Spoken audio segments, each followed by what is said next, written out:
Olá pessoal, tudo bem com vocês? Eu sou Regiane Lujan, eu sou perita judicial, assistente social e hoje nós vamos falar sobre benefício de prestação continuada.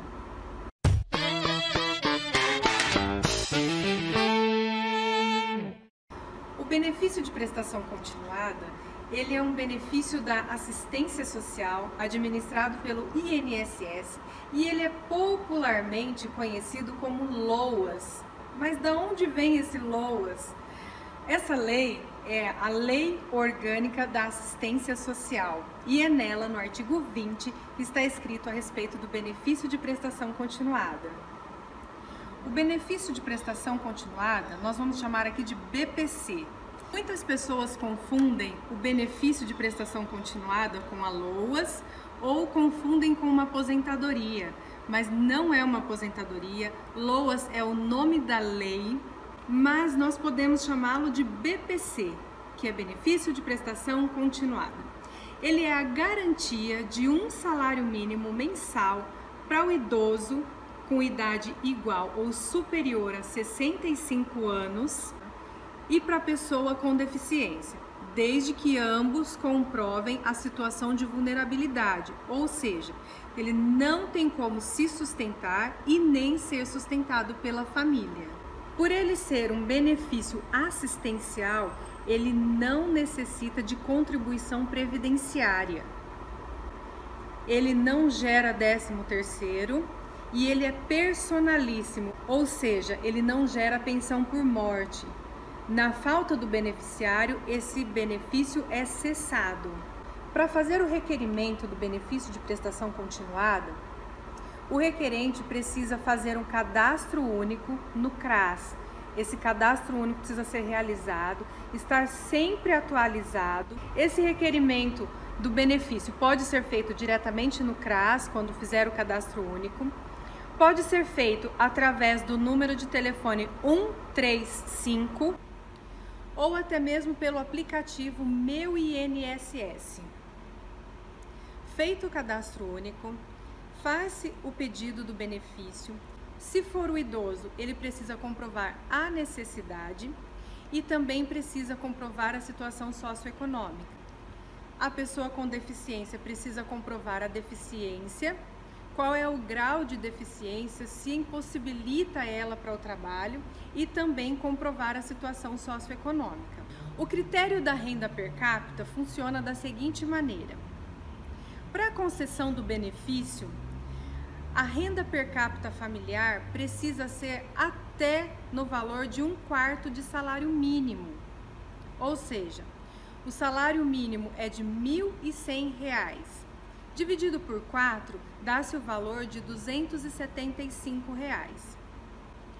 Se o requerente do benefício de prestação continuada tem uma renda per capita superior a esse valor, provavelmente ele não vai conseguir o benefício. Como calcular a renda per capita no caso da sua família? Você tem um idoso que está requerendo o benefício, nós precisamos avaliar qual é o grupo familiar, qual é a renda familiar desse grupo, dividindo pela quantidade de pessoas, ultrapassa 1/4 de salário mínimo? Se ultrapassar, provavelmente não vai ser concedido. Precisa ser avaliado esse grupo familiar, porque tem pessoas que fazem parte do grupo familiar, tem pessoas que não fazem parte do grupo familiar. Por exemplo, o grupo familiar é composto pelo requerente, quem mora sobre o mesmo teto, o pai ou a mãe, o filho menor tutelado, o irmão solteiro. Por exemplo, se for um irmão casado, mesmo morando sobre o mesmo teto, a renda dele já não conta. Mas se o irmão solteiro mora dentro da mesma casa, essa renda vai contar. Então precisa ser avaliado qual é o grupo familiar, quais são as rendas que essa família tem. Por exemplo, se já existiu um BPC dentro desse grupo familiar, essa renda não vai computar para um outro benefício. Ou seja, duas pessoas da mesma família podem receber o benefício de prestação continuada, desde que atenda aos critérios de idade, de deficiência e que comprove que está em situação de vulnerabilidade e risco social.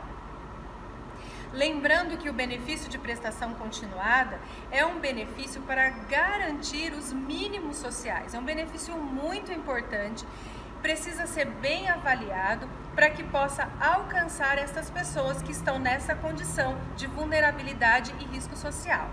Feito tudo isso, solicitado o benefício, feita a avaliação e o benefício foi negado, e agora?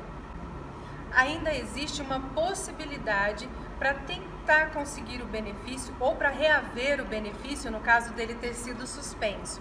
Quando o pedido é negado pelo INSS, o requerente ainda pode entrar com uma ação judicial contra o INSS requerendo esse benefício. Aí você me pergunta, se a pessoa está requerendo um benefício assistencial, como ela vai contratar um advogado? Nesse caso, você pode procurar a Defensoria Pública. Existem advogados muito competentes que vão defender essa causa de forma gratuita, desde que comprovada a hipossuficiência, ou seja, você precisa comprovar que não tem condição de arcar com as custas judiciais. Nesse caso, você vai ter um defensor público e ele vai entrar com uma ação e vão tentar novamente aí a concessão do benefício de prestação continuada para esse idoso ou para essa pessoa com deficiência. É nesse caso que esse processo vai para um juiz da esfera federal, porque o INSS é uma autarquia federal. Quando entra-se com uma ação contra o INSS, vai-se para a esfera federal. Nesse caso, o juiz pega o processo, ele avalia esse processo e para a decisão da concessão do benefício ou não, como existe aí questões de matéria de serviço social, ou seja, precisa comprovar uma situação de risco e de vulnerabilidade social, nesse caso, o juiz nomeia um perito social, um perito judicial, assistente social, porque essa é a especialidade do assistente social. Ele nomeia um perito para que ele possa fazer uma avaliação, um exame, é o que nós chamamos de perícia, que vai ser prova desse processo, e esse perito social nomeado vai ter acesso a esse processo, também vai estudar o processo, vai marcar uma visita domiciliar, uma entrevista, vai fazer um estudo social, vai montar o seu laudo e ao final ele vai dar o seu parecer social, que é a nossa opinião técnica a respeito daquele assunto. E essa opinião vai subsidiar o juiz na decisão da concessão do benefício ou não para esse requerente.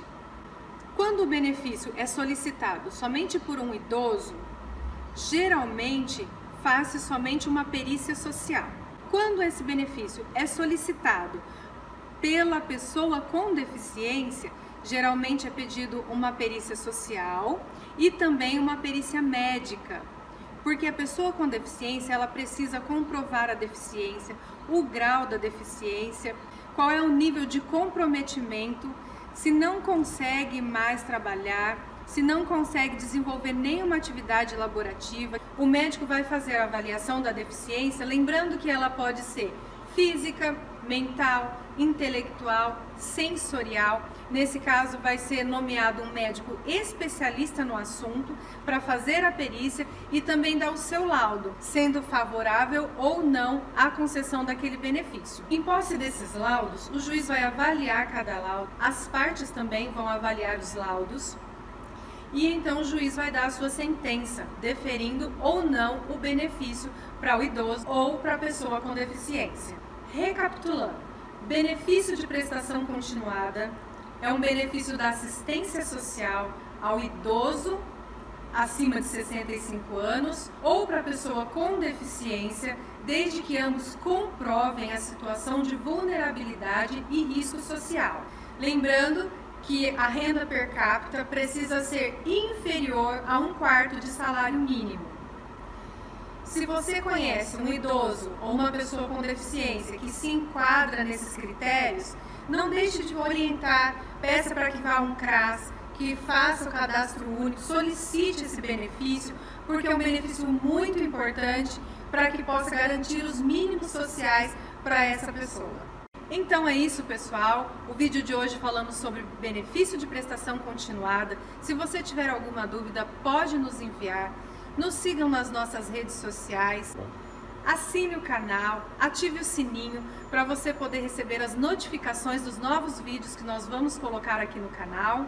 Fiquem com Deus e até o próximo vídeo.